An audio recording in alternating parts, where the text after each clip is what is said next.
네, 안녕하세요. 카이스트 AI 대학원 최윤재입니다. 오늘 또 이렇게 두 번째로 초청을 해주셔가지고 제 연구 얘기를 할 수 있게 기회를 주셔가지고 감사합니다. 네, 오늘 뭐 주제는 마찬가지로 딥러닝 포 헬스케어인데요.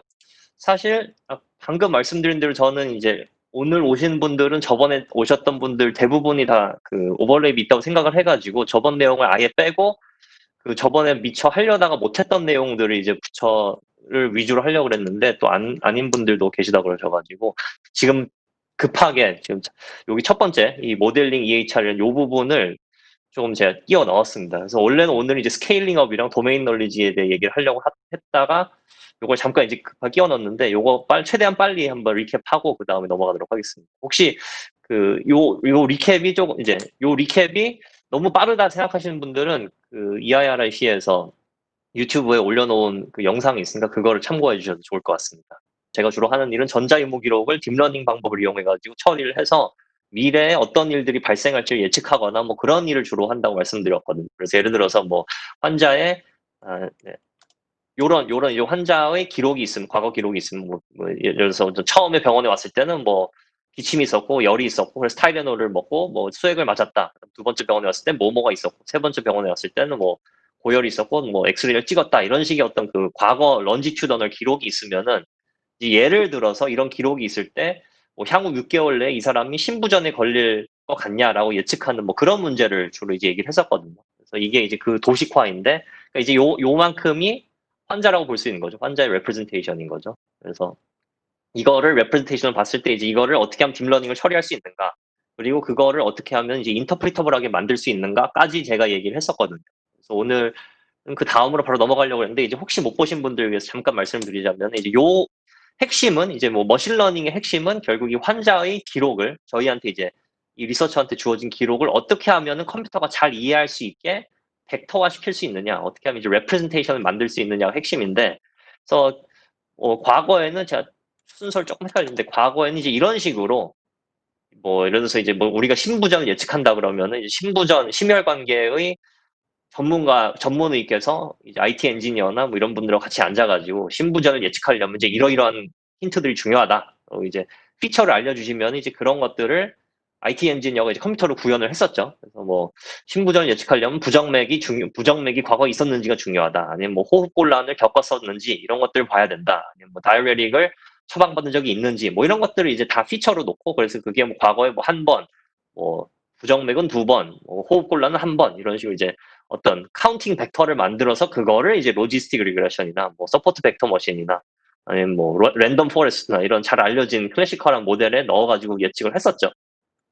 그래서 요 카운팅 벡터 이거가 어떻게 보면 이제 환자를 나타내는 환자의 과거를 전부 다 총합하는 그런 레프레젠테이션 벡터라고 말씀드렸었는데, 딥러닝에서는 그렇게 하는 게 아니라 모든 거를 벡터로 볼 수 있기 때문에 이제 커프도 벡터, 피버도 벡터, 타이레놀도 벡터, IV 플루이드 벡터, 이렇게 환자뿐만이 아니라 이런 증상이라든지 약이라든지 아니면 뭐 어떤 처치 이런 것들을 다 벡터화 시킬 수 있다고 보니까 딥러닝에서, 그럼 이제 이걸 전부 다 벡터로 바꾸고 이제 한 비진 내에서 발생한 벡터들은 전부 다 더할 수 있겠죠. 왜냐면 얘들은 이제 같은 비진 내에서 발생한 이벤트들이니까 이제 같은 차원의 벡터끼리 더하고 또 얘네도 더하고 또 얘네도 더해서 이제 비짓 벡터로 만드는 거죠. 이제 그래서 단일 질병, 단일 뭐 약품이 벡터가 될 수 있다면 당연히 비짓 한 번, 그러니까 병원을 방문한 것도 벡터로 만들 수 있겠죠.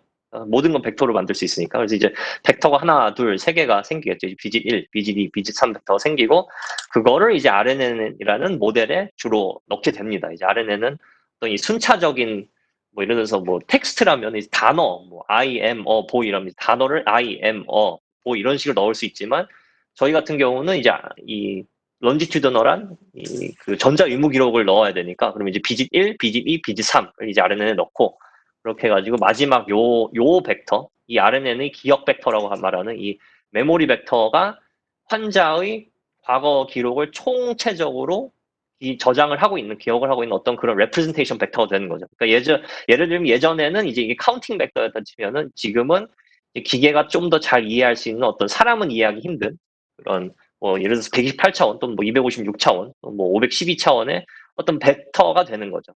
이제 비짓 1, 2, 3을 넣고 그것이 이제 마지막까지 기록이 돼서 요게 환자 벡터가 되면 그거를 이제 로지스틱 리그레션에 넣어가지고 이제 신부전이 걸릴 것 같다, 안 걸릴 것 같다, 뭐 이런 식으로 이제 예측을 하게 됩니다. 그래서 이거 굉장히 단순한 모델인데, 물론 요즘 우리가 RNN을 쓰는 경우도 있지만, 뭐 이제 트랜스포머 같은 모델을 쓰기도 하고요. 아니면 뭐, 원디멘셔널, 컨볼레이셔널 뉴럴 네트워크를 쓰기도 하고, 그래서 이 시퀀스를 다루는 모델은 뭐 다양하게 있을 수 있는데, 어쨌든 핵심은 환자의 기록을 이제 시퀀스 벡터화 시켜가지고, 이제 시퀀스를 다루는 모델에 넣어서 예측을 한다는 게 핵심이 되겠습니다. 이제 굉장히 간단한 모델을 제가 예전에 이제 2015년, 16년 그때 이제 서터 헬스라는 인턴 회사, 이제 헬스케어 회사에서 인턴을 할 때 이 모델을 33,000명의 환자 데이터에 적용을 해봤었는데, 그때, 죄송합니다. 그때 33,000명 중 4,000명이 실제 신부전에 걸린 분들이고, 나머지 29,000명이 신부전에 걸리지 않은 분들이었을 때,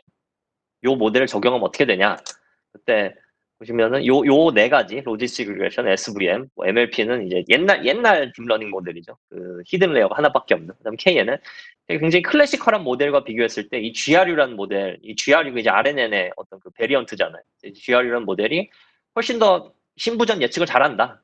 예측 성능이 이제 뭐 마지널리 좋은 게 아니라 이제 에러바를 감안했어도 훨씬 더 좋은 거를 보실 수 있죠. 지금 생각해 보면 굉장히 당연한 게 얘네들은 전혀 이벤트의 순서를 고려하지 않고 그냥 뭐가 몇 번 나타나고 뭐가 몇 번 나타나고 어떻게 그냥 이 애그리게이트하는 카운팅 기반의 이제 모델이라 치면은 요 두 개는 실제로 이제 비짓 1이 일어나고 비짓 2가 일어나고 비짓 3이 일어나는, 그래가지고 이제 그 지금 생각해보면 어떻게 보면 당연한 얘기인데, 이제 말씀드렸던 대로 얘네들이 이제 비짓 1이 먼저 일어나고 그다음 비짓 2가 왔고 그다음 비짓 3이 왔다, 이런 순차적인 정보를 이용한 모델이지만 얘네들은 전혀 그런 걸 안 하기 때문에 이제 당연히 RNN이 더 잘할 수밖에 없다. 그리고 뭐 데이터만 충분히 많으면은 지금 이 실험은 33,000명의 환자 데이터만 가지고 했기 때문에 트랜스포머 같이 큰 모델을 쓰기에는 조금 아, 뭐 어떤 그 성능의 보장이 되지 않을 수도 있거든요. 근데 뭐 환자 데이터가 예를 들어서 수백만 명이다 이러면은 RNN이 아니라 뭐 트랜스포머를 쓰면 더 잘 될 여지가 있겠죠. 네. 네. 그래서 저번에 했던 이야기가 이제 요런 이야기인데, 이제 리캡은 요 정도로 짧게 마치도록 하고요. 그래서 저번에는 이제 이거 이후로 어떻게 하면 이제 이런 RNN 기반의 이 론지튜드 EHR 모델링 기법들을 인터프리터블하게 만드냐를 주로 말씀드렸고, 오늘은 이제 그건 아니고 이걸 어떻게 하면 스케일업을 시킬 수 있는지 조금 더 프랙티컬한, 그러니까 산업 쪽에서 관심이 있을 법한 그런 이야기를 한번 해보려고 합니다. 그리고 이제 시간이 남으면은 뭐 조금 더 테크니컬하게 도메인 널리지를 어떻게 사용을 하는지, 도메인 널리지라는 건 이제 의학 쪽에서는 워낙 이 뭐라 그래야 되죠? 그 전문 지식이 이 메디컬 엑스퍼티즈를 가지신 분들도 많고, 그다음 그분들이 써내신 뭐 텍스트북이라던가 아니면 이제 인터넷에 존재하는 뭐 지식 널리지 베이스, 온톨로지 이런 것들이 워낙 많기 때문에 그런 것들을 어떻게 하면 뉴럴 네트워크하고 섞어가지고 좀 더 성능을 높일 수 있는지, 그런 이야기가 시간이 남으면 조금 더 한번 해보려고 합니다. 일단 스케일링업으로 넘어가도록 할게요. 요거는 제가 2018년에 구글이 썼던 논문에 기반으로, 그 다음에 이제 제가 구글에서 일할 때 또 듣고 봤던 이제 그런 뭐 밝힐 수 있는, 이제 공식적으로 밝혀진 이야기들의 리캡이나 어떤 리뷰라고 보시면 되겠는데요. 일단은 파이어라는 걸 먼저 이제 스케일업을 하기 위해서 파이어라는 이야기를 해야 되는데, 파이어보다 사실 조금 더 상위 개념으로 CDM을 많이 들어보셔서 아실 거라고 생각을 합니다. 여기 계신 분들 중에 참석자 명단을 보니까 뭐 병원에서 오신 분들도 계시고 대학병원에서 오신 분들도 좀 계시더라고요. 이제 그런 분들은 당연히 CDM이라는 개념이 이미 익숙하실 거라고 생각을 하는데요. CDM은 한마디로 CDM은 커먼 데이터 모델이라 그래가지고 요즘 제 생각엔 특히 한국 병원에서 관심을 많이 가지는 것 같더라고요. 오히려 미국은 그런 움직임이 크지 않았는데 한국에서는 오히려 대형 병원들, 뭐 흔히 말하는 빅5 또는 뭐 상위 20개 정도의 병원들이 이제 CDM이라는 거에 많이 관심을 가지고 계시는 것 같더라고요. CDM이 뭐냐면은, 그러니까 환자의 데이터를 병원의 데이터베이스에 저장을 해야 되잖아요. 전산화된 시스템에 각 병원들이. 근데 각 병원들이 저장하는 방식이 다 다르거든요. 어떤 병원은 뭐 예를 들어서 뭐그 컴퓨터 사이언스를 공부하신 분들 데이터베이스 스키마라는 거가 이제 많이 익숙하실 텐데, 스키마가 다르거든요.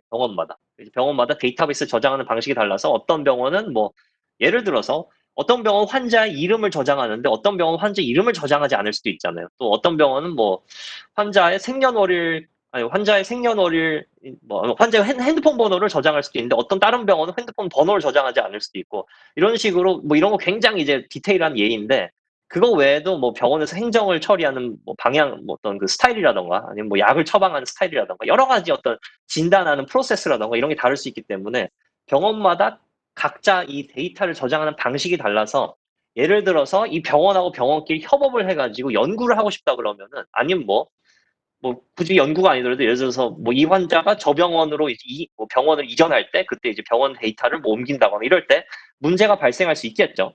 이게 지금 바로 이 도식이 이제 그런 예입니다. 그래서 하스피털 A가 뭐 어떤 자기네 나름대로의 방식으로 데이터를 저장하고요. 하스피털 B도 이제 나름대로 자기네 어떤 고유의 방식으로 데이터를 저장을 하고, 그러니까 어떻게 보자면 이제 데이터베이스의 스키마가 다른 거죠.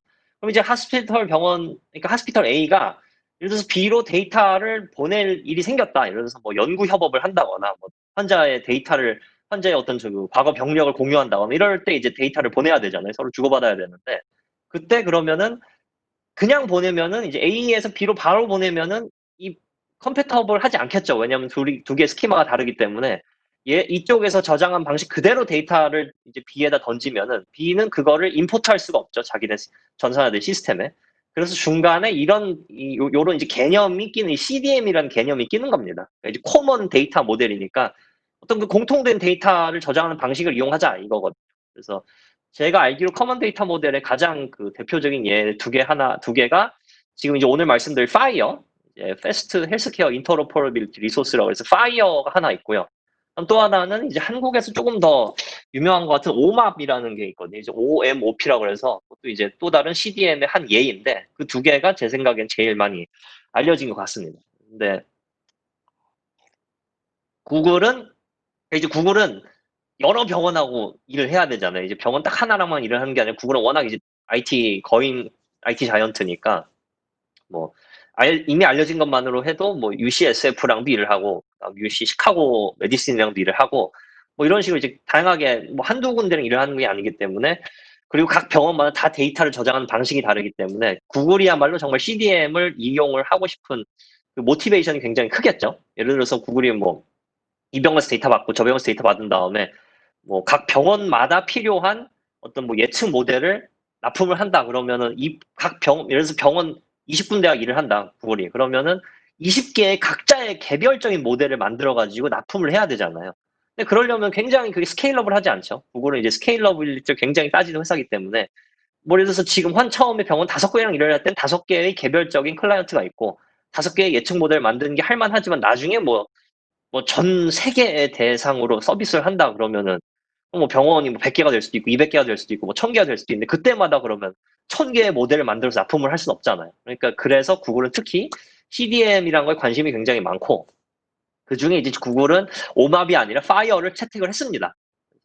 제가 알기로는 파이어는 만들어진 동기가 병원 간의 행정을 조금 더 용이하게 하기 위해서, 그러니까 서로 다른 데이터 포맷을 쓰는 병원끼리도 행정적인 일을 하기 편하게 하려고 만들어졌고요. 모티베이션이 행정에 초점이 맞춰져 있고, 오맙은 뭐 여기 쓰진 않았지만 오맙은 조금 더 연구에 중심이 맞춰져서 만들어진 CDM이라고 알고 있습니다. 그래서 구글은 이유는 모르겠지만 파이어를 택했고요. 제가 알기로 한국의 대형 병원들은 거의 다 오맙을 채택해서 그 CDM 데이터 변환을 내부적으로 또는 뭐 외주를 줘서 하고 있는 것으로 알고 있습니다. 네, 그래서 어떻게 보면 이제 뭐 트랜슬레이션, 그 번역이라고 볼 수도 있고요. 지금 이제 빨간 거가 이제 CDM인데 여기서 파이어인데, 빨간 게 CDM 파이어로 볼 수 있는데, 번역이라고 볼 수도 있고 뭐 암호화, 복호화라고 볼 수 있습니다. 그래서 뭐 하스피털 A가 자기네 데이터 포맷을 이제 파이어로 뭐 암호화를 하고 또는 인코딩을 하고, 그다음 그거를 B에다 던지면은 B는 이제 빨간색을 받아가지고 다시 자기네 포맷에 맞게 복호화 또는 뭐 디코딩을 하면은 이제 어떤 그 프로세스가 완료가 되는 거죠. 그래서 뭐 아시겠지만 당연히 자기네 데이터 포맷을 파이어 포맷으로 바꾸는 거는 A가 알아서 해야 됩니다. A가 자체적으로 해야 되고, 그다음에 이제 빨간 거를 다시 B로 바꾸는 것도 마찬가지로 B가 해야 될 일이에요. 그거는 어떻게 보면 수작업이 필요한 뭐 약간 레이버 인텐시브한 일이 되겠죠.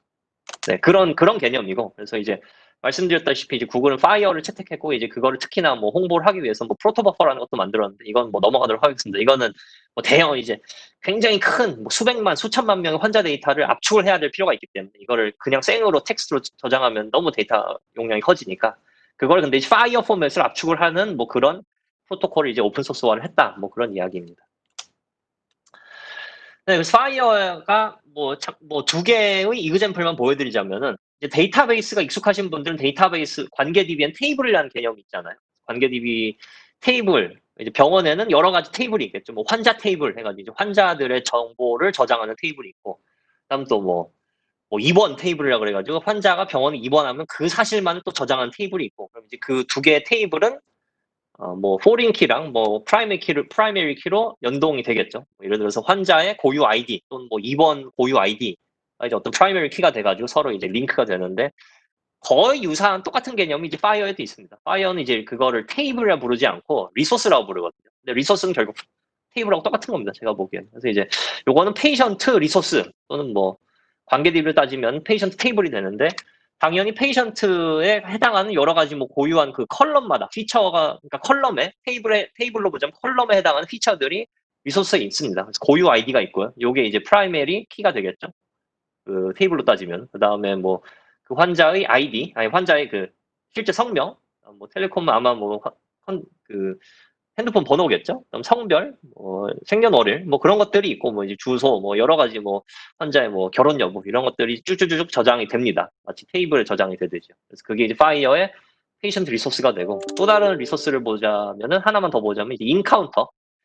병원에 왔을 때죠. 환자가 뭐 외래든 입원이든 하여튼 병원에 환자가 왔을 때 발생한 것들 또 저장해야 되니까 마찬가지로 테이블에 저장하는 정보랑 똑같은 정보 저장이 됩니다. 그래서 이건 이제 인카운트에 아이디가 있는 거고, 그 다음에 그 어떤 환자가 왔는지가 또 중요하잖아요. 그래서 환자 아이디가 여기 아마 서브젝트가, 네, 여기 있죠. 서브젝트. 그래서 이제 어떤 환자가 입원했다. 그래서 요거는 이게 이제 포린 키가 되는 거죠. 방금 전에 이 페이션트에서 보여드렸던, 네, 뭐 진행하겠습니다. 예. 그래서 네, 방금 보여드린 대로 이제 요 환자 이 서브젝트가 이제 포린 키가 이 웨르 키가 돼가지고 이제 환자의 아이덴티파이랑 연결이 되고 뭐 그런 식으로 거의 관계들이랑 동일한 구조를 가져갑니다. 파이어는 아마 제가 뭐 오맙도 크게 다르진 않을 거라고 생각을 합니다. 그래서 이제 이런 파이어라는 걸 이용해 가지고 어떻게 하면 스케일을 늘릴 수 있느냐 이제 방금 전에 리캡할 때 보여드렸던 이 뭐 예측 모델이 있잖아요. 그래서 그거는 신부전을 예측하는 모델이고 딱 33,000명어치의 환자 데이터만을 이용했기 때문에 사실 개인 컴퓨터에서도 GPU 하나만 있으면 딱 돌아갈 수 있거든요. 근데 그게 아니라 환자의 데이터가 예를 들어서 수십만이 넘어간 수백만이 되거나 아니면 뭐 병원의 개수가 많아진다고 파트너가 많아진다거나 그러면은 그게 더 이상 스케일러블 하지 않기 때문에 이제 파이어라는 그 공통된 커먼 데이터 모델 위에서 어떻게 하면 이런 모델들을 학습하고 어떻게 하면 이런 데이터를 처리하고 그런 걸 할 수 있는지 이제 그런 것들 조금 잠깐 설명을 드리겠습니다. 그래서 요거는 이제 Scalable and Accurate Deep Learning for EHR이라는 논문을 바탕으로 이제 거기 공개된 내용을 바탕으로 말씀을 드리는 거고 이게 제가 있었던 이제 구글 브레인 또는 구글 헬스의 리서치 팀에서 나온 첫 EHR 논문이거든요. 2018년에 이제 NPJ 디지털 메디슨에서 나온 논문인데 사실 뭐 논문의 내용 자체는 그렇게 혁신적인 건 없습니다. 이제 그 AI라는 기술적인 관점에서 보면은 그렇게 혁신적인 건 없는데 이제 이 논문이 의미가 있는 이유는 일단 구글이 했다는 게 의미가 있는 거고요. 구글이 했다니까 당연히 주목을 받고 그 다음에 파이어라는 이제 커먼 데이터 모델 위에서 라지 스케일로 처음으로 했다라는 게 또 다른 의미가 될 것 같습니다. 그래서 그 구글은 그때 당시에는 이제 UCSF, 그러니까 이제 유니버시티 캘리포니아 샌프란시스코의 이제 병원, 메디컬 스쿨과 그다음에 이제 유니버시티 오브 시카고 메디슨 이 두 개의 파트너로부터 데이터를 받아가지고 이제 요 논문을 진행을 했고요. 어떤 모델을 만들었냐면 이제 총 4가지의 프리딕션을 하는 모델을 4개를 각각 만들었거든요. 그래서 이제 인페이션 몰탈리티 그러니까 입원을 했을 때 이 환자가 입원을 했을 때 이 환자가 입원 중에 사망할 것인가를 예측하는 것과 그다음에 퇴원 후에 30일 이내에 다시 재입원할 것인가를 예측하는 모델. 이게 왜 중요하냐면 미국 같은 경우는 퇴원을 함부로 시켰다가 이 사람이 뭐 아무 이유든 간에 퇴원을 너무 빨리 시켜가지고 30일 이내에 다시 재입원을 하게 되면은 그 병원에 굉장히 큰 페널티가 들어가거든요. 이제 일을 제대로 못했다고 해가지고. 그래서 이 30day readmission prediction도 굉장히 자주 하는 프리딕션 중 하나고요. 그 다음에 입원 기간. 그러니까 이제 입원을 했을 때 이 사람이 얼마나 오랜 기간 동안 입원을 할 것인지. 그다음에 마지막은 이 퇴원할 때 이제 그 청구서가 적히잖아요. 이 사람이 어떤 병 때문에 입원을 했기 때문에 총 얼마를 청구합니다. 뭐 그런 청구서가 있는데 그때 적힐 이 질병명을 예측하는 겁니다. 이제 마지막 거는 조금 더 뭐 약간 컴퓨테이셔널 관점에서 좀 더 흥미가 있고 제 생각에 행정적으로 어떤 큰 임팩트가 있는지는 저도 자세하게는 모르겠는데 적어도 이 앞에 세 개는 이제 굉장히 병원 행정 측면에서 어드미니스트레이션 측면에서 이제 의미가 있는 예측 태스크라고 할 수 있겠죠. 총 네 가지의 태스크를 이 두 개의 병원으로부터 데이터를 받아가지고 파이어라는 커먼 데이터 모델 위에서 했다라고 보시면 되겠습니다. 그러면 이제 파이어란 어떻게 파이어로 변환된 모델을 최대한 품을 덜 들이고 이 RNN 모델에 밀어 넣을 수 있을 것인가, 어떻게 하면 RNN을 학습할 수 있을 것인가를 말씀드려야 되는데요. 일단은 그 병원, 그러니까 이제 UCSF랑 UCM, 그러니까 시카고 메디슨에서 데이터를 그냥 일단 로 데이터를 구글에 줬거든요. 그러니까 자기네들이 파이어로 바꾸는 품을 들이지 않고 일단 구글에게 줬고요. 이제 구글이 그 두 개를 받았기 때문에 이제 그 두 개를 파이어라는 커먼 데이터 모델로 변환을 직접 수작업을 했습니다. 그래서 일일이 사람이 각각 각 병원의 데이터 구조 포맷을 보면서 이제 뭐 이거는 요 필드는 파이어의 어떤 필드 매핑, 이 필드는 파이어 어떤 필드 매핑, 이걸 이제 다 이 매핑 테이블을 작성을 하고요. 사람이 수작업으로. 그 다음에 그거를 이제 컴퓨터로 막 돌려가지고 자기네들이 받은 UCM 데이터셋과 UCS 데이터셋을 파이어 버전으로 변환을 해 놓은 상태에서 그럼 이제 그 둘은 똑같은 파이어 포맷이니까 비록 하나는 UCM에서 하나는 UCS에서 왔어도 그 둘은 똑같은 파이어 포맷을 가지고 있으니까 이제 똑같은 방법으로 처리를 해서 모델을 학습을 할 수 있는 거죠. 그리고 이제 또 하나의 구글이 이제 관심이 있는 거는 어떻게 하면 품을 제일 덜 들이냐거든요. 지금 사실 이 네 가지의 태스크를 하는데 인페이션 모탈리티, 30day readmission, length of stay prediction 다 프리딕션의 그 성격이 조금씩 다르잖아요. 그러면은 이 프리딕션을 각각 하는 데 있어서 필요한 정보들이 조금씩 다를 거란 말이에요. 예를 들어서 뭐 30일 이내에 재입원하는데 성별이 할 것인가, 아니면 사람의 나이가 중요할 것인가, 여러 가지 어떤 측면들을 생각해 볼 수 있잖아요. 이제 그 EHR은 굉장히 다양한 정보가 담겨져 있으니까 그 중에서 어떤 거를 취사 선택할지를 프리딕션 태스크마다 사실은 잘 디자인을 해야지 좋은 엔지니어링 프랙티스라고 볼 수 있겠죠. 어떻게 훨씬 더 스마트한 방법인데 그런 것들을 하고 싶지 않은 거죠. 구글은 이제 그런 걸 할 시간도 없고 사람 인력도 부족하고, 왜냐하면은 지금 이 논문에서는 네 가지의 프리딕션 태스크만 하고 두 개의 파트너만 있지만 앞으로 수십 개의 파트너, 수백 가지의 프리딕션 태스크를 할 수 있기 때문에 그때마다 각 병원의 각 프리딕션 태스크에 어떤 피처들을 사용할 건지를 그런 거를 따지고 있을 시간이 없는 거죠. 그렇기 때문에 구글은 다 넣습니다. RNN 모델에다가 어떤 정보가 중요하다 이런 거 전혀 선별하지 않고요. 그냥 자기네들이 파이어로 변환된 데이터를 그대로 탈탈탈탈 다 그냥 뭐가 중요하고 중요하지 않고 구분 없이 그냥 전부 다 때려 넣습니다. RNN.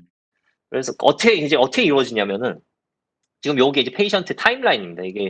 이게 그 시간 순서상으로 이제 이벤트가 일어나는데 예를 들어서 이 시점에 외래 환자가 이제 이 환자가 이제 외래 진료를 받았고 그 다음에 조금 더 시간이 지난 후에 랩을 했더니 적혈구 수치, 헤모글로빈 수치가 얼마였다. 그 다음에 인슐린을 처방받았다. 그리고 좀 더 시간이 지난 후에는 이머전시, 그러니까 이제 응급실에 실려왔다. 그리고 이렇게 쭉쭉쭉 있는데요. 그 중에서 특히 이제 요거를 한번 보실 건데, 요때 어떤 특정한 약을 처방받은 거거든요. 그럼 이제 약을 처방받았으니까 이제 약 테이블 또는 이제 파이어의 약 리소스, 메디케이션 오더 리소스에 이제 그 정보가 저장이 이렇게 되는데, 그러니까 이제 어느 시점에 이제 약을 처방받았으니까 이제 어떤 약이냐, 이제 조신이라는 약을 처방받았대요. 조신이라는 약을 처방받았고 그 조신의 이제 굉장히 다양한 정보가 적혀 있겠죠. 이 조신의 표준화된 코드는 1659 133이다. 그 다음에 이 조신의 어떤 그러니까 이제 재료, 인그리디언트는 이제 피페라실린과 타조악탐이다. 그리고 그것들은 또 각자 또 고유한 어떤 코드가 있고 그런 식으로 이제 굉장히 다양한 정보들이 있거든요. 그런 것들을 어떤 정보가 중요하다, 중요하지 않다 구분 없이 그냥 싹 다 벡터로 변환을 합니다.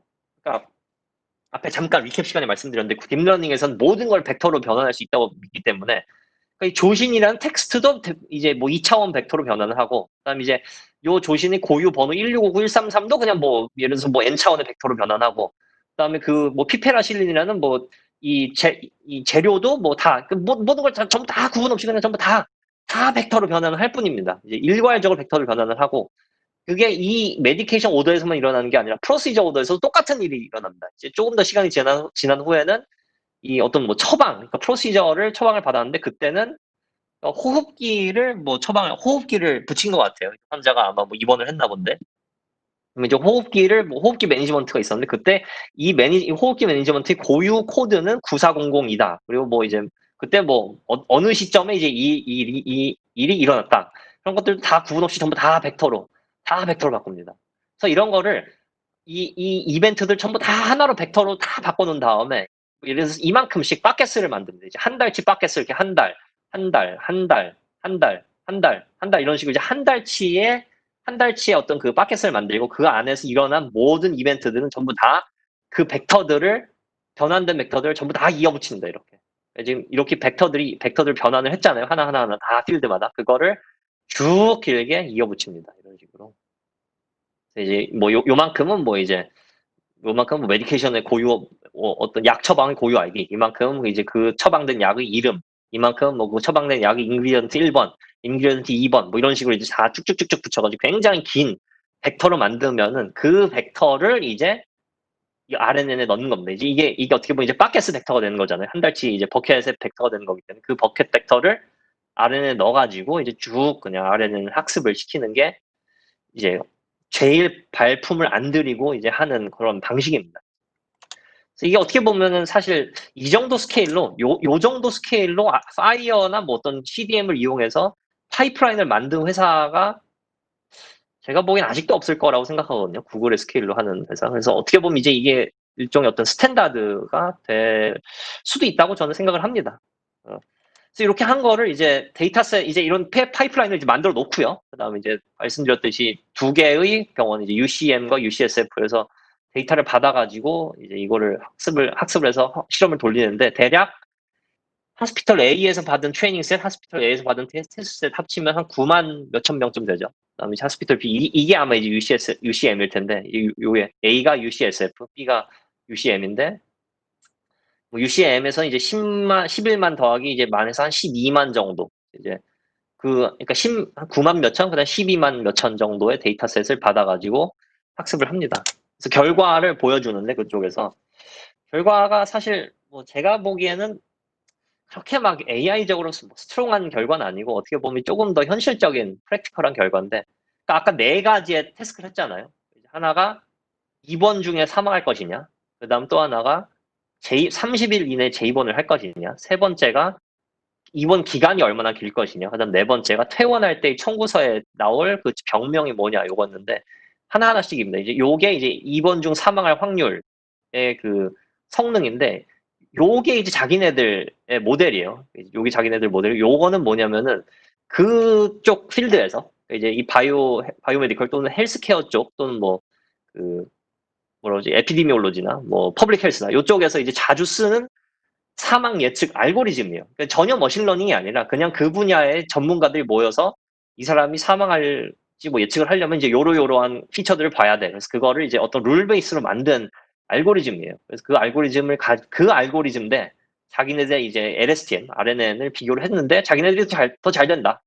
그러니까 병원 두 개에 걸쳐서 더 잘 된다. 뭐 사실 당연하죠. 요거는 전혀 머신러닝이 들어간 모델이 아니고 이건 이제 데이터 막 수백만 명 아니죠. 수백만 명 이제 뭐 10만 명, 12만 명 이렇게 때려 넣은 모델인데 당연히 이게 더 잘 되겠죠. 그래서 어떻게 보면 이제 윅 베이스라인으로 이제 뭐 비교를 했는데 조금 어떻게 보면 이제 좀 뭐 비교가 좀 약하다라고 볼 수 있는데 어쨌든 얘네들이 하고 싶은 말은 구글이 하고 싶은 말은 그 분야에서 데이터 이 전문가들이 만든 알고리즘보다 잘 된다 요거고 두 번째도 마찬가지입니다. 두 번째 이제 30day readmission 이제 30일 이내에 재입원 할지 예측하는 건데 또 요것도 마찬가지로 그 바닥에서 유명한 알고리즘이 있대요. 재입원 예측한 알고리즘이 그거 비교했을 때 자기네들이 잘 된다. 두 병원 다. 세 번째도 이제 length of stay 얼마나 오래 입원할 거냐는데 마찬가지로 이것도 똑같이 그 분야에서 이제 뭐 주로 쓰는 알고리즘이 있는데 그거 비해서 우리가 더 잘 된다. 마지막에 청구서에 그 달릴 병명 예측은 그 분야에서 주로 쓰는 알고리즘이 없어가지고 그건 따로 비교를 안 했답니다. 그래서 요거는 그냥 지네들 결과만 나타내는데 그러니까 요 테이블을 통해서 자기네들이 하고 싶은 말이 뭐냐면은 그러니까 똑같은 모델, 똑같은 그러니까 파이어 위에서 똑같은 방법으로 똑같은 모델에 학습을 했는데 두 가지 다른 데이터셋, 그러니까 병원이 다르니까 두 가지 다른 데이터셋에서 다 잘 되더라. 기존에 있는 그 전문가들이 만든 알고리즘보다. 그러니까 이제 이게 스탠다드다. 이게 앞으로 이제 우리가 미래에 가야 될 길이다. 뭐 이런 그런 그 메시지를 전하는 뭐 그런 페이퍼였다고 저는 생각합니다. 그래서 제가 그 말씀드린, 그러니까 AI적으로 그렇게 스트롱하지 않다고 말씀드린 이유는 이제 뭐 베이스라인도 굉장히 약하고 그런데 그냥 이제 프랙티컬하게 우리가 파이어 파이프라인을 만들어가지고 이렇게 해서 다양한 태스크에 두 가지의 데이터셋에 예, 다 해봤더니 뭐 굉장히 뭐 제너럴라이제이션이 잘 된다. 뭐 이런 메시지를 던지는 페이퍼라고 보시면 될 것 같습니다. 네.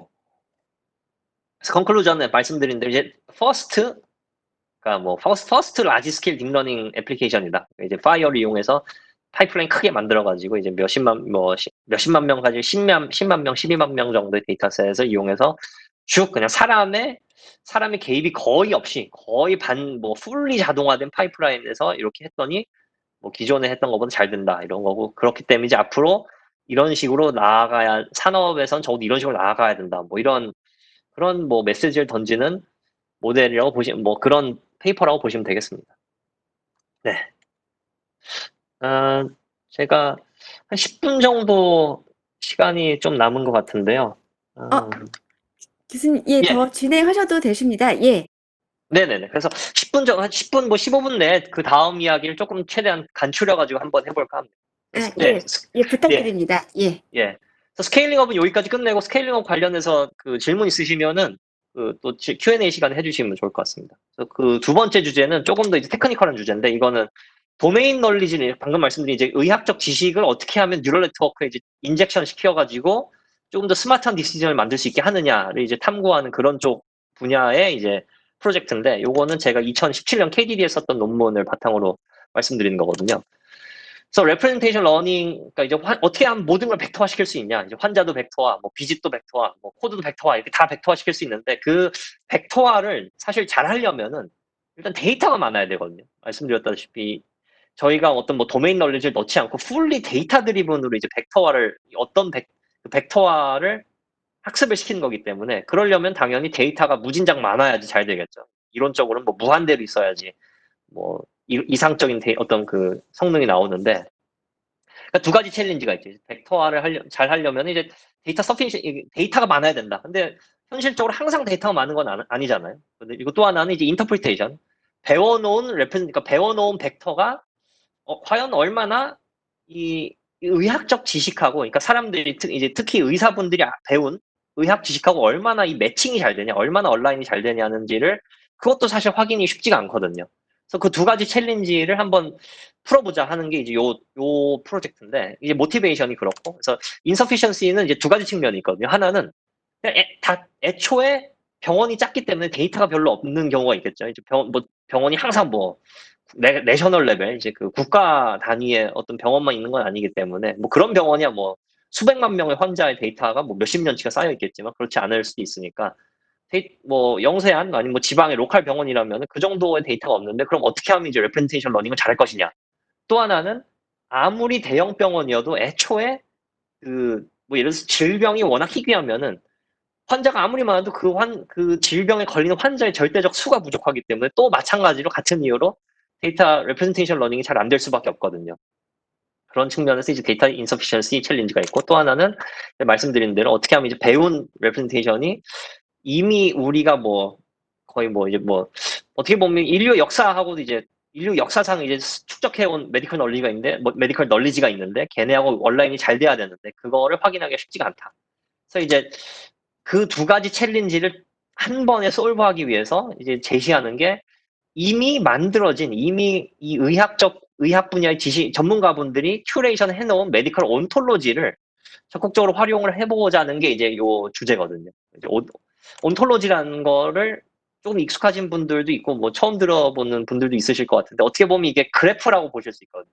그래프 중에 특히나 요 프로젝트에서 집중하는 그래프는 이제 디렉티드 어시클릭 그래프라 그래가지고, 어떻게 보면 약간 트리 형태로 보시면 되는데, 대표적인 예제로 이제 뭐 질병 체계, 이제 우리가 보통 ICD 코드 많이 쓰잖아요. 한국에서 뭐 KCD 코드를 쓴다고 알고 있는데, 그 질병 체계가 요렇게 생겼잖아요. 이렇게 이제 제일 위에는 이제 굉장히 어떤 뭐 질병 이런 굉장히 제너럴한 뭐 노드가 있고 이제 그 꼭지가 있고 그 밑에 여러 가지 어떤 큰 분야가 있죠. 이제 뭐 네오플라즈미 이제 암이 아니라 뭐라 그러지? 하여튼 새롭게 생기는 그러니까 뭔가 생기는 그런 거고 이거는 이제 뭐 멘탈 일니스 이제 그 그렇죠. 정신적으로 문제가 있는 거. 이건 이제 암 쪽, 이거는 뭐 이제 감염 쪽, 뭐 이런 건데, 그런 식으로 이제 굉장히 하이 레벨 있고, 이제 그 중에서 또 하나씩 내려가다 보면 이제 점점 이렇게 파인 그레인드로 내려가잖아요. 이제 뭐 암 중에서도 이제 뭐 비나인이 있고, 이제 말리그넌트가 있고, 뭐 비나인 중에서는 또 이제 이거 유터러스니까 이건 뭐 자궁 쪽, 이건 뭐 아닌 쪽, 그 다음에 또 그 중에서 또 이제 뭐 콜론, 뭐 대장 쪽, 그 다음 대장 쪽에서 또 뭐 이런 식으로 점점 내려갈수록 굉장히 이제 파인 그레인드 코드로 내려가는데 이게 바로 이제 트리라고 보실 수 있잖아요. 그래서 이런 예가 단지 질병뿐만 아니라 뭐 여러 가지 다양한 그런 예제가 있을 수 있거든요. 질병뿐만 아니라 약품도 그럴 수도 이렇게 어떤 이 트리 형태로 나타낼 수 있고 아니면 뭐 처치, 그러니까 프로시저도 그렇게 나타낼 수 있고 아니면 아예 뭐 스노매들은 굉장히 컴프리hen시브한 또 온톨로지가 있는데 그것도 마찬가지로 거기에는 뭐 약품, 뭐 질병, 아니면 원인, 뭐 바디 파트 굉장히 다양한 게 있는데 그것도 이제 이런 식으로 트리 형태로 나타낼 수가 있거든요. 그래서 이런 구조화된 정보를 잘 써보자 이런 내용입니다. 그래서 제가 뭐 너무 테크니컬한 거 내려갈 수는 없을 것 같은데 이제 이렇게 하면 좋은 이유가 일단 하이라키컬 이제 이런 대그 스트럭처는 굉장히 그 분야의 전문가분들이 뭐 이제 몇 년간에 걸쳐서 만든 거기 때문에 일단 굉장히 릴라이블하죠. 이게 풀리 데이터 드리븐이 아니라 그 분야에서 오래 계셨던 분들이 이제 직접 큐레이션한 거기 때문에 이제 거의 뭐 틀릴 일이 없다라고 생각을 하고 쓸 수 있는 거죠. 그다음 또 하나 더 좋은 거는 이런 식으로 예를 들어서 이렇게 이 자식 관계, 부모 자식 관계 있잖아요. 얘는 이제 부모고 얘가 자식 관계 있으면 부모 자식 관계 있고 그럼 얘네 둘은 이제 뭐 자매 관계 이렇게 볼 수 있는데 예를 들어서 요 질병이 굉장히 희귀하지만 요 질병은 예를 들어서 뭐 상대적으로 좀 더 흔하다 그러면은 이렇게 간접적으로 얘는 우리가 많이 본 적 없지만 얘는 우리가 데이터에서 많이 봤으니까 간접적으로 부모를 통해서 여기서 배운 지식을 간접적으로 땡겨올 수 있지 않을까라고 생각을 하는 거죠. 비록 그래서 물론 뭐 이제 조금 더 경로가 길어질수록 그래서 여기서 땡겨서 여기서 이렇게 오는 건 조금 더 경로가 길어지니까 그만큼 뭐 효율이 안 나겠지만 적어도 뭐 없는 것보다 낫다 이런 식으로 이제 생각을 해볼 수가 있는 거죠. 그래서 뭐 너무 이제 디테일한 걸로 말씀드리긴 힘들 것 같고 그냥 이제 하이레벨 인투이션은 이게 이제 널리지 대그고 이 트리고 맨 마지막에 있는 리프들이 실제로 그러니까 요 동그라미들 실선 동그라미들이 실제로 우리가 데이터에서 보는 어떤 질병 또는 뭐 약품 또는 뭐 처방 뭐 뭐든 될 수 있겠죠. 근데 질병으로 치면은 실제로 우리가 데이터에서 보는 질병이고 이 점선들이 이제 그거의 부모들에 해당하는데 그러니까 실선에 있는 요거가 사실은 얘 단순히 하나의 어떤 지식이 아니라 이 부모, 그러니까 이제 조상으로부터 쭉쭉쭉 내려오는 거기 때문에 이 전체를 이 체인이라고 볼 수 있죠. 체인. 그러니까 조상부터 마지막까지 이 체인의 컨벡스 썸이다. 그러니까 이제 얘가 단순히 하나의 벡터가 아니라 얘도 벡터가 있고 얘도 벡터가 있고 이 조상들이 다 벡터가 있으면은 조상 벡터들과 자기 자신의 이 조합, 웨이티드 썸이라고 나타낼 수 있다라고 가정을 하고 이제 출발을 합니다. 그렇게 해가지고 여긴 얘도 마찬가지, 얘도 마찬가지. 뭐 예를 들어서 얘는 이렇게 이 조상 체인이 있겠죠. 이 조상 체인의 또 컨벡 썸이다. 이런 식으로 이제 컨벡 썸 모든 이 실선들은 전부 다 자기네 나름대로의 컨벡스 썸이 있고 그래서 요 인베딩 매트릭스가 사실은 하나하나가 다 조상들이 컨벡스 썸으로 나타내지는 뭐 그런 레프레젠테이션 벡터라고 볼 수 있다라고 생각을 하고 이제 모델을 만들었습니다. 그래서 학습을 뭐 이렇게 뭐 수식은 뭐 지나가도록 하겠고 학습을 했는데 실험만 잠시 보여드리자면은 그러니까 이제 이렇게 이제 조상 벡터의 컨벡스 썸이라고 이제 실제 실선들이 그러니까 각 질병 레프레젠테이션 벡터들이 사실은 자기네 단일이 아니라 이 조상의 컨벡스 썸이다라고 한 모델이 이제 그램이랑 그램 플러스에 해당하고요. 그다음에 이제 뭐 여러 가지 벤치마크들, 베이스라인들이 있는데 요거 같은 경우는 조금 더 재밌게 일부러 그 트리를 구조를 완전히 다 셔플링을 합니다. 전혀 맞지 않는 정말 잘못된 전문 지식을 넣어주려고 하는 거죠. 모델에다가. 그러니까 대조군으로 넣는 거죠. 그 다음에 얘는 그런 거 전혀 없이 그냥 생 RNN. 그러니까 전혀 뭐 어떤 그 전문적인 지식을 넣지 않은 그냥 RNN이고, 나머지는 조금 더 뭐 스마트하게 한 건데, 이건 이제 뭐 넘어가도록 하겠습니다. 이 세 개만 봐주시면 될 것 같아요. 요 세 개만. 세 개만 보시면은, 이렇게, 그러니까 제 가정은 이렇게 전문 지식을 넣어주면은 데이터가 조금, 아까 말씀드렸듯이 이게 데이터 인서피션시 문제를 해결하기 위해서 나온 거니까 당연히 그 방향으로 실험을 해봐야 되잖아요. 그래서 어떻게 했냐면은 모델을 학습할 때 일부러 학습셋의 그 수를 줄입니다. 요거는 아까 이제 리캡할 때 말씀드렸던 신부전 예측 데이터를 가지고 똑같이 이제 신부전 예측을 하는 건데, 단지 트레이닝 셋의 비율을 100% 다 썼을 때, 90%만 썼을 때, 쭉 해서 10%만 썼을 때까지 이렇게 차차차차차 줄여보는 거거든요. 그럴 때 전문적인 지식을 넣어준 모델과 그렇지 않은 모델들의 성능이 어떻게 비교가 될 것이냐, 뭐 그런 것들을 비교한 모델을 보시면 되는데,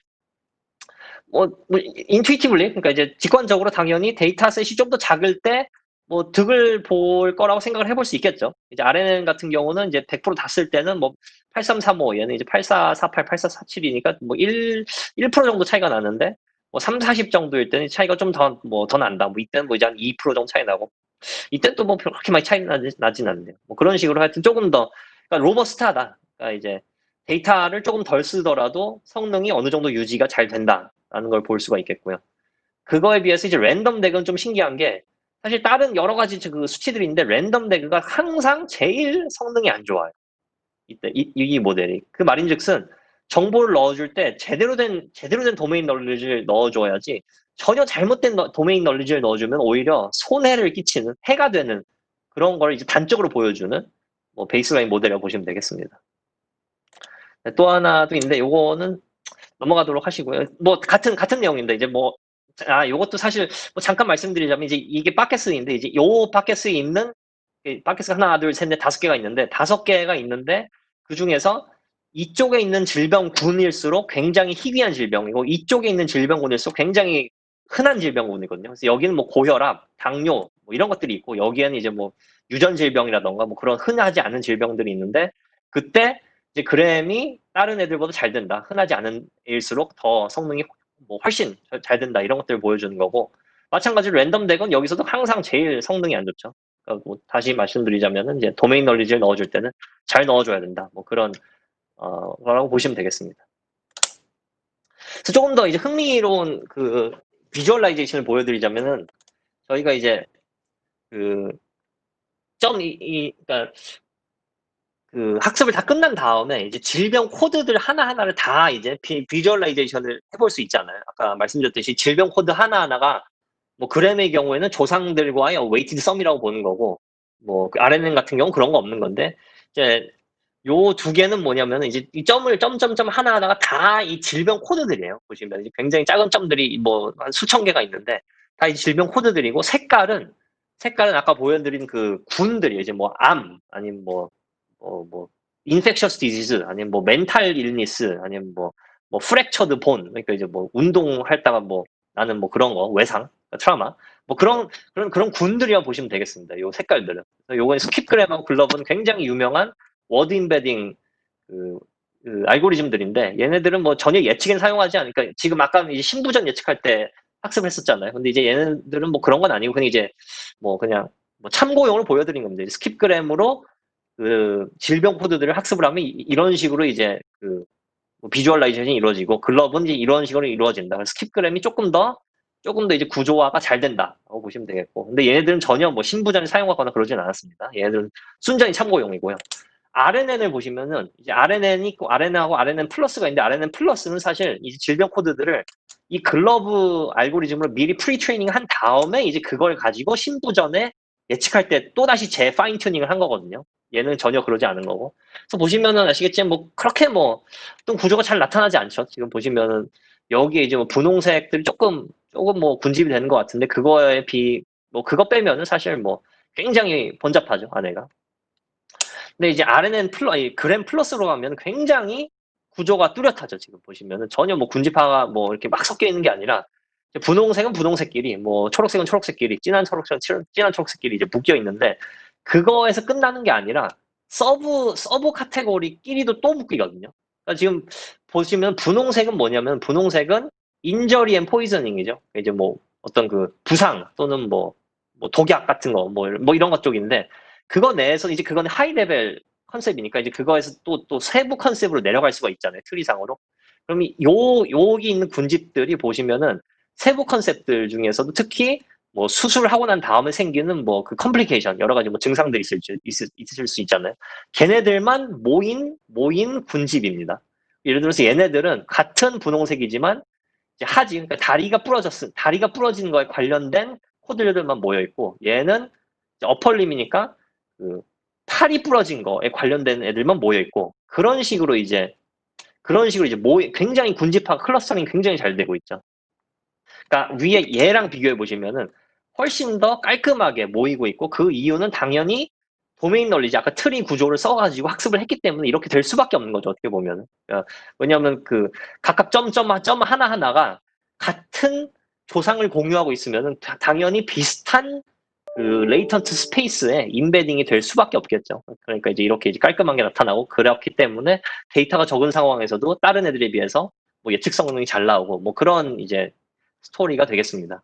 이제 요거는 이제 그램 플러스고 그램 플러스는 이제 글러브로 프리트레이닝한 애들 다시 재트레이닝한 거고 얘는 그냥 생 그램인데 뭐 마찬가지로 굉장히 잘 나오죠.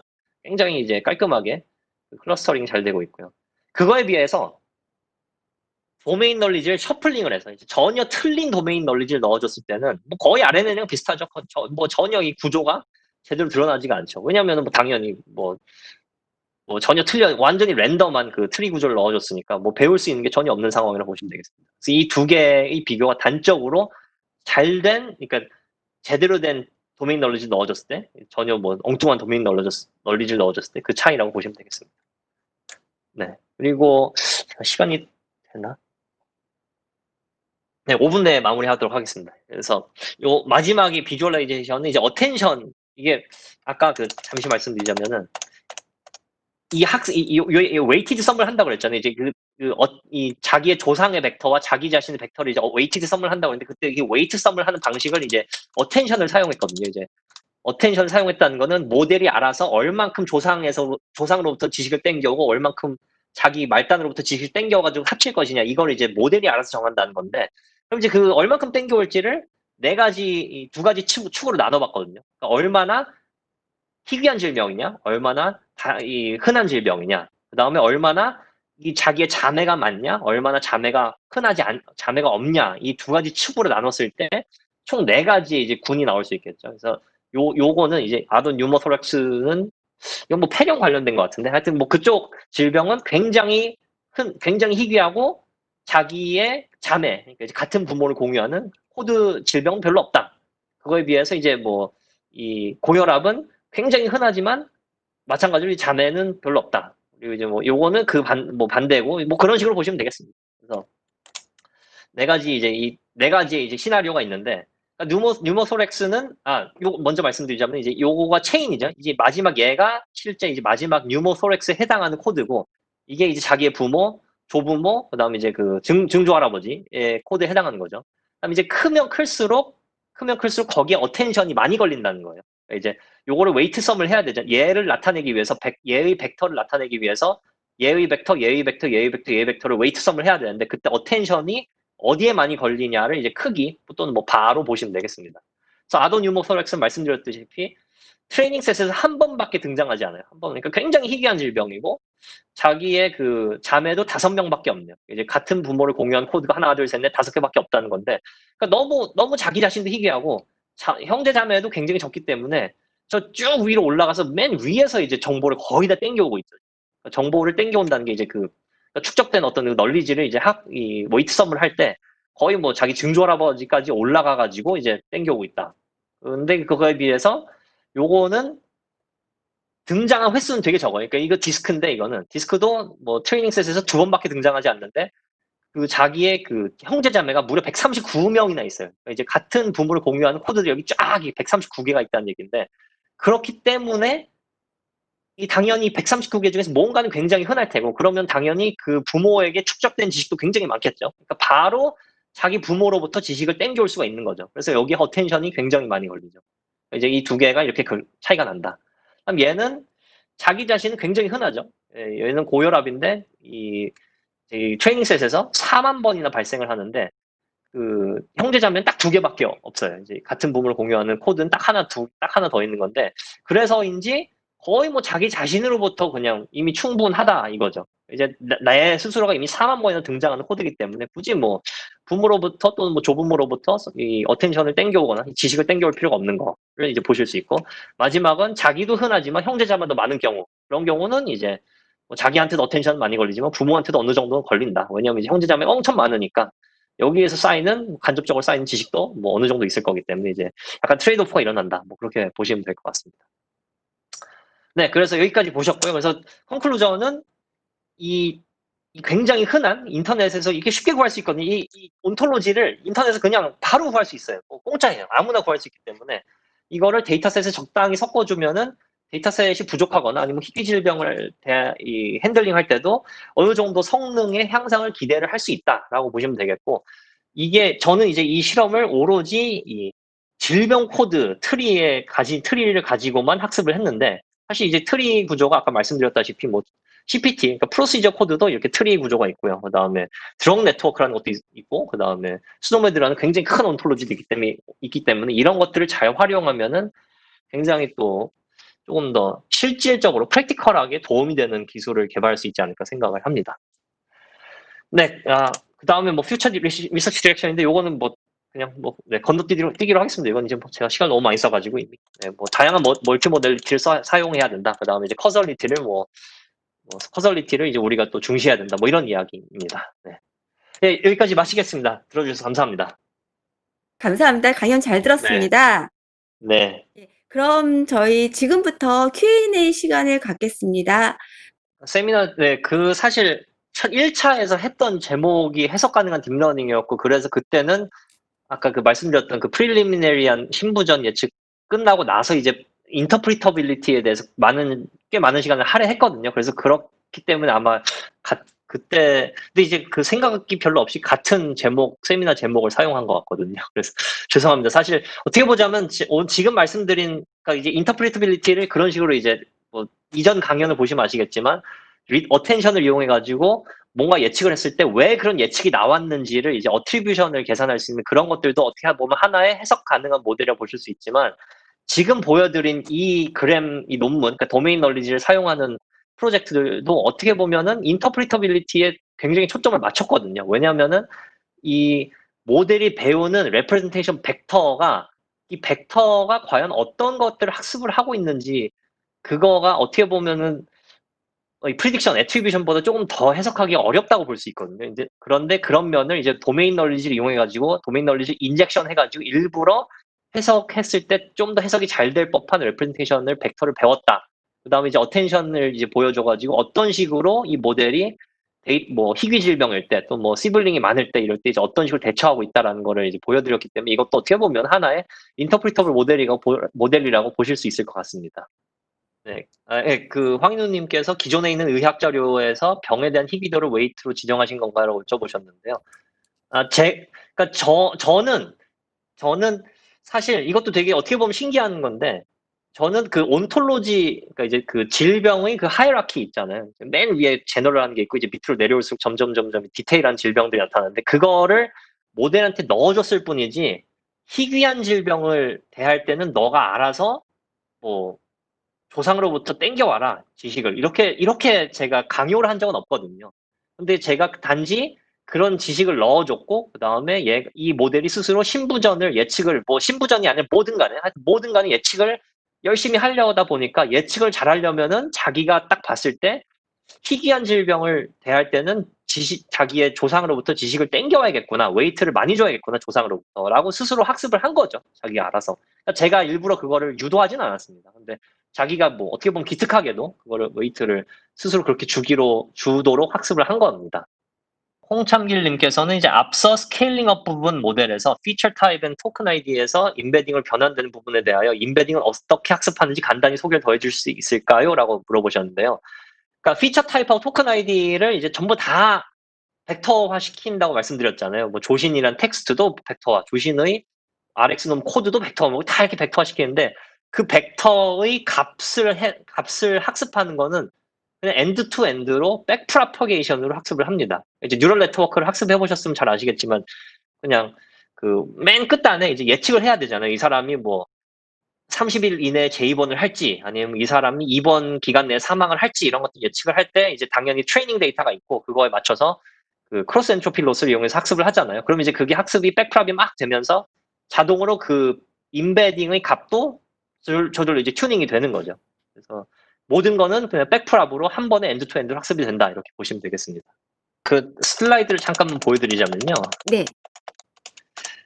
지금까지 제가 뭐 저번 강의 때도 이제 인터프리터빌리티 얘기할 때 또 요번 강의 스케일링업 또는 그 도메인 널리지 이런 거 얘기할 때 사실 주로 EHR 내에서 다뤘던 모달리티가 질병이나 약품 코드, 이제 스트럭 구조화된 코드 또는 뭐 랩 메저, 기껏해야 뭐 혈압이라던가 뭐 이런 것들 있잖아요. 그런 것들 또는 뭐 크레아티닌 수치가 어땠다, 요산 수치가 어땠다, 뭐 이런 것들을 이제 주로 다뤘는데 사실 EHR이라는 거는 환자가 병원에 갔을 때 발생한 모든 거를 다 포함한다고 보시면 되거든요. 그래서 당연히 그 사람이 개인정보, 또 뭐 EKG나 EEG 같은 스펙트럼, 뭐 타임 시리즈, 이미 뭐 그리고 이제 영상의학과에서 주로 다루는 CT, 뭐 엑스레이, 뭐 의사 소견서, 뭐 여러 가지가 있을 수 있잖아요. 그런 것들도 다 포함을 해야 되기 때문에 아직 갈 길이 멀다고 말씀드리고 싶고요. 그래서 멀티모달 representation learning을 이제 해야 된다. 그것이 필수다. 제대로 된 더 인폼드 디시전을 내리기 위해서는 그거가 이제 하나의 축이고